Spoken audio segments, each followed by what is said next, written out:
Movie के शुरुआत में हम 4 लोगों को सुजुकी सरनेम की फैमिली को देखते हैं जो टोक्यो में एक अपार्टमेंट में रहते हैं। फादर योशी जो टीवी देख रहे होते हैं, बेटा किंजी और बेटा यूई अपने फोन में बिजी थे। यहाँ पर हम देखते हैं कि पूरी फैमिली खुद को एंटरटेन करने के लिए टेक्नोलॉजी पर डिपेंड है और मुश्किल से ही साथ में समय बिताते हैं। मतलब ये फैमिली आज के दौर के फैमिली से बिल्कुल सेम है। फिर हमें सुबह का सीन दिखाया जाता है जहाँ पर योशी लेट जागता है क्योंकि उसकी अलार्म की क्लॉक नहीं बजी होती है। वो जल्दी से बाहर आकर अपने वाइफ से टाइम पूछता है, लेकिन घर की कोई भी घड़ी काम नहीं कर रही होती है। साथ ही उसकी वाइफ उसे बताती है कि इलेक्ट्रिसिटी भी नहीं है, जिस वजह से घर की कोई भी इलेक्ट्रॉनिक मशीन काम नहीं कर रही होती है। और फिर यूही भी जागती है और जैसे ही उसे पता चलता है कि इलेक्ट्रिसिटी नहीं है तो वो तुरंत अपना फोन देखने भागती है। योशी इलेक्ट्रिसिटी कंपनी को कॉल करने की कोशिश करता है, लेकिन फोन भी बंद हो चुका था। फादर और बच्चे तैयार होकर अपने काम और स्कूल के लिए निकलते हैं। फिर सामने ही वो कई लोगों की भीड़ को देखते हैं और जैसे ही उन्हें पता चलता है कि लिफ्ट का जनरेटर काम नहीं कर रहा तो सभी सीढ़ियों से भागते हैं। सभी लोग अचानक हुए पावर आउटेज से कंफ्यूज थे। योशी पहले ही लेट हो चुका था, इसलिए वो तुरंत ट्रेन स्टेशन पहुंचता है जहां उसे फिर से भीड़ दिखाई देती है। थोड़ी देर बाद सबको पता चलता है कि पावर आउटेज की वजह से ट्रेन भी बंद हो चुकी है। ऑफिसर उन्हें कहता है कि ट्रेन शुरू होते ही वो उन्हें इन्फॉर्म कर देगा। वो तुरंत बस पकड़ने के लिए भागते हैं, लेकिन सभी इलेक्ट्रिक और फ्यूल टाइप के जितने भी मशीन्स होते हैं सभी रहस्यमय तरीके से बंद हो चुके होते हैं। फिर हम किंजी को देखते हैं जो अपने साइकिल से स्कूल जा रहा था। वो देखकर हैरान हो जाता है कि रोड पर बहुत ही कम गाड़ी है। किंजी कंफ्यूजन में लोगों को काम पर भागते हुए देखा है, यहाँ तक कि कुछ बड़े लोग उसके पास साइकिल देखकर जेलस फील करते हैं। वहीं योशी कैसे वैसे करके अपने ऑफिस पहुंचता है और फिर वहाँ उसे पता चलता है कि उसके ऑफिस का ऑटोमेटिक डोर भी बंद है जो खुल नहीं रहा। और सबसे अजीब बात तो ये थी कि वहाँ मौजूद किसी का भी घड़ी काम नहीं कर रहा होता है, जिस वजह से उनमें से किसी को भी पता नहीं था कि अभी टाइम क्या हो रहा है। कुछ देर सोचने के बाद उसके 2 कलीग उस दरवाजे को तोड़ देते हैं और सभी अपना काम करने के लिए अंदर भागते हैं। लेकिन ऑफिस के अंदर जाते ही उन्हें डिसअपॉइंटमेंट ही होती है क्योंकि ऑफिस का कोई भी कंप्यूटर काम नहीं कर रहा होता है क्योंकि यहाँ पर भी पावर नहीं होती। वहीं घर के बाहर मित्सु अपने कुछ दोस्तों से मिलती है जो कि सभी पावर आउटेज के बारे में बातें कर रही होती हैं। उसके सभी फ्रेंड्स पास के स्टोर पे भागती हैं ताकि रात के लिए कैंडल्स ले सकें।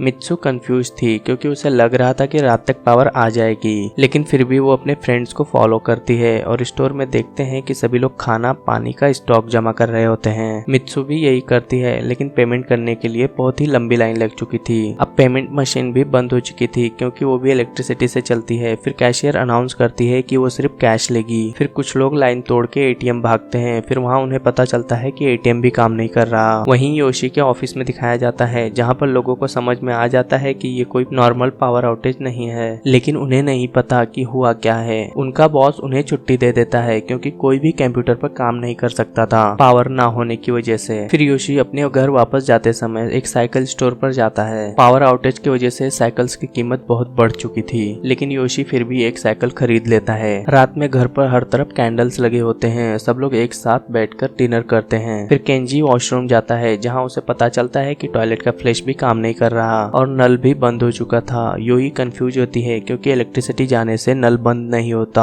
डिनर के बाद दोनों बच्चे अपने रूम में जाते हैं हमेशा की तरह, लेकिन कुछ देर बाद वो दोनों ही बच्चे बोर हो चुके थे बिना फोन और इंटरनेट के। फिर वो सब फैमिली बैल्कनी में बाहर आते हैं और खूबसूरत आसमान को देखते हैं। पूरे शहर में इलेक्ट्रिसिटी नहीं थी, लेकिन तारों की रोशनी से शहर दिख रहा था। फैमिली साथ में इस क्वालिटी टाइम को एंजॉय करते हैं जो पता नहीं उन्होंने कितने समय से नहीं किया था। अब पावर आउटेज को 3 दिन हो चुके थे और उनका अपार्टमेंट पूरी तरह से बदल गया होता है। किचन में बहुत सारे जूठे बर्तन पड़े होते हैं क्योंकि धोने के लिए पानी नहीं होता। कपड़े घर के अंदर ही सूख रहे होते हैं। सिर्फ 3 दिन बिजली के ना होने से लोगों की लाइफस्टाइल में भारी बदलाव आ चुका था। फिर उसी दिन योशी का बॉस अनाउंस करता है कि पावर वापस आने तक किसी को आने की जरूरत नहीं, लेकिन फिर योशी उठकर बोलता है कि अगर वो काम नहीं करेंगे तो पैसे कैसे कमाएंगे। योशी का बॉस उसे अपने परिवार का ख्याल रखने को बोलता है और साथ ही में उसका दावा था कि इस कंडीशन में टोक्यो जैसे शहर में रहना बहुत ज्यादा मुश्किल होगा क्योंकि बहुत जल्दी शहर का खाना पानी सब खत्म हो जाएगा। ऑफिस के बाहर योशी देखता है कि उसका बॉस अपनी फैमिली के साथ में गांव जा रहा था। फिर योशी भी ऐसा ही करने का सोचता है, लेकिन उसे उम्मीद थी कि पहले की तरफ बहुत जल्द सब नॉर्मल हो जाएगा। फिर हम देखते हैं कि मित्सु वाटर बॉटल लेकर पास ही के टैंक पे पानी लेने के लिए जाती है जहाँ उसके जैसे ही बहुत सारे लोग होते हैं, लेकिन उन्हें पता चलता है कि पीने का पानी खत्म हो चुका है। उसी समय योशी भी बैंक जाता है ताकि कुछ पैसे विड्रॉ कर सके, लेकिन वहाँ पर भी बहुत भीड़ थी जहाँ पर उसे बाहर धकेल देते हैं। अब पावर आउटेज को 7 दिन हो चुके होते हैं। स्टोर से पानी, खाना और सप्लाई सब खत्म हो चुके होते हैं।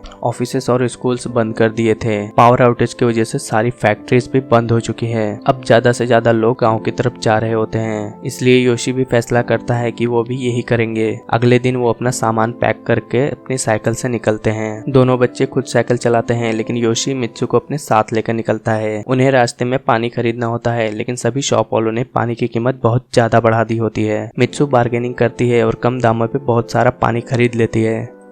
फिर वो एक जगह पर रेस्ट करते हैं और खाना खाने के बाद आगे बढ़ते हैं। फाइनली वो एयरपोर्ट तक पहुंच जाते हैं, क्योंकि उनका प्लान था कि वो प्लेन से योशी के फादर के गांव जाएंगे। उन्हें किसी ने बताया होता है कि फ्लाइट चल रही है, लेकिन यहाँ पर भी वो डिसअपॉइंट ही होते हैं, क्योंकि बाहर भीड़ ऑफिसर से बहस ही कर रही होती है। ऑफिसर उन्हें बताता है कि जब तक पावर वापस नहीं आता तब तक सारी फ्लाइट्स कैंसिल हो चुकी हैं। अब उनके रुकने के लिए कोई जगह नहीं थी, इसीलिए वो एक पास ही के होटल में जाते हैं। होटल की ओनर यहाँ पर उनकी सिचुएशन का फायदा उठाते हुए बहुत ज्यादा पैसे मांगती है, लेकिन वो कोई कंप्लेंट भी नहीं कर सकते थे।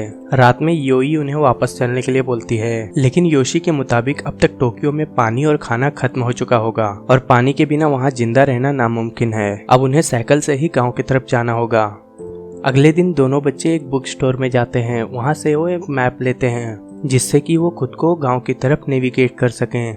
वहीं पर वो पेरेंट्स योशी के शराब के एक बोतल के बदले कुछ साइकिल और कुछ पानी के बोतलें एक्सचेंज में लेते हैं। फिर फैमिली अपनी जर्नी कंटिन्यू करती है। कुछ देर बाद जब वो हाईवे पर पहुंचते हैं तो देखते हैं कि उनके ही जैसे बहुत सारे लोग थे और बहुत सारे लोग पैदल ही गांव जा रहे होते हैं। फिर रात होने पर वो एक कैंप में बाकी ट्रेवलर के साथ में रुकते हैं। फिर वहीं उनको पानी पीता देख एक कपल उनसे पानी मांगता है, लेकिन वो झूठ बोल देते हैं कि ये उनकी आखिरी बोतल थी। खाना खाने के बाद सभी बाहर ही सो जाते हैं। अगली सुबह वो अपना सफर कंटिन्यू करते हैं। फिर उन्हें एक टनल से गुजरना होता है। उन्हें उस टनल में बहुत सारी लाशें दिखाई देती हैं। फिर तभी वहाँ एक बूढ़ी औरत उनकी मदद करती है टनल से बाहर निकलने में। अब पावर आउटेज को 16 दिन हो चुके थे। परिवार अब एक नदी के पास रुका हुआ था, जहाँ वो देखते हैं कि उनकी पानी की आखिरी बोतल भी खत्म हो चुकी है और अब कोई भी ऑप्शन न होने की वजह से योशी डायरेक्टली पानी नदी से उठाकर पीता है। नदी से आगे बढ़ते ही उन्हें बहुत बड़ा तूफान मिलता है, इसीलिए उन्हें अपनी साइकिल और फूड को छोड़कर एक ब्रिज के नीचे शेल्टर लेना पड़ता है। तूफान खत्म होने के बाद वो देखते हैं कि एक बाइक का टायर खराब हो चुका है, साथ ही में उनके कपड़े और खाने भी बर्बाद हो चुके हैं। बाद में वो दोनों बच्चे पास ही के शहर में जाकर कुछ खाना और पानी ढूंढते हैं, जबकि उनके पेरेंट्स शहर के बाहर रुके हुए होते हैं। दोनों ही एक फूड स्टोर पे पहुंचते हैं, लेकिन अंदर जाने पर उन्हें पता चलता है कि फूड का सेक्शन पूरा खाली हो चुका है। केंजी अपने साइकिल के लिए टायर देखने के लिए जाता है, लेकिन सारे टायर्स बिक चुके होते हैं। उन्हें स्टोर में बैटरी वाटर मिलता है जिसे पिया जा सकता है। योई अपने साथ कैट फूड ले लेती है और दोनों अपने पेरेंट्स के पास वापस आते हैं। योई पहली बार कैट फूड खाती है, उसे ये बहुत गंदा लगता है, लेकिन सरवाइव करने के लिए वो कॉम्प्रोमाइज कर लेते हैं। केंजी अपने फोन कवर से साइकिल का टायर ठीक करता है और वो अब फिर से अपना जर्नी कंटिन्यू करते हैं। पूरी फैमिली बैटरी वाटर और कैट फूड से एक हफ्ते सरवाइव करते हैं। फिर 22वें दिन वो एक कैंपर ग्रुप से मिलते हैं। कैंपर्स उन्हें सड़क के बाजू में उगने वाले कुछ पौधों के बारे में बताते हैं जिन्हें खाया जा सकता है। उनमें से एक अपने नॉन डिजिटल कैमरा में से उनकी फोटो लेता है और वो उनसे प्रॉमिस करता है कि पावर वापस आने पर वो उन्हें फोटो भेज देगा। कुछ घंटों तक उनका सफर साथ ही चलता है, फिर बाद में वो अलग अलग हो जाते हैं। फिर 43वें दिन वो फैमिली एक एक्वेरियम के बाहर पहुंचती है, जहाँ पर लोग वहाँ की मछलियाँ पकड़कर पकाकर खा रहे थे। फैमिली खुश होकर फटाक से लाइन में लग जाती है, क्योंकि वहाँ पर लिमिटेड फूड थे, लेकिन उनका नंबर आने तक सब कुछ खत्म हो चुका होता है। योशी उस आदमी से अपने बच्चों को खाना देने के लिए उसका पैर पकड़ता है, जिस तरह वो कपल उनसे पानी मांग रहा था, लेकिन उनकी ही तरह वो आदमी भी उन्हें मना कर देता है। निराश होकर फैमिली अपना जर्नी कंटिन्यू करती है, लेकिन जल्द ही पानी और खाने की कमी की वजह से सब लोग थक जाते हैं। एक दिन थक कर वो सब बैठ जाते हैं। तब योशी एक कीड़ा खाने वाला था, लेकिन तभी पास ही में वो लोग एक पिग देखते हैं। सब बहुत ज्यादा खुश होते हैं जब योशी पिग को पकड़ लेता है, लेकिन भूख से मरते हुए भी वो लोग पिग को मारने में हिचकिचा रहे थे। तभी वहाँ पर एक आदमी आता है और खुद ही उस पिग के टुकड़े कर देता है। वो अपना नाम टनाका बताता है और वो फैमिली से उस पिग को अपने फार्म तक लाने के लिए कहता है। उसके घर पर वो उन लोगों को खाना खिलाता है। बहुत दिनों से भूखे होने की वजह से वो लोग पूरा खाना खा जाते हैं। वो लोग टनाका के साथ एक हफ्ते रहते हैं, लेकिन फिर से अपने गांव जाने की जर्नी कंटिन्यू कर देते हैं। 3 दिनों बाद वो एक नदी के सामने थे। और उन्हें पता चलता है जिस मैप को वो फॉलो कर रहे थे वो पुराना मैप है।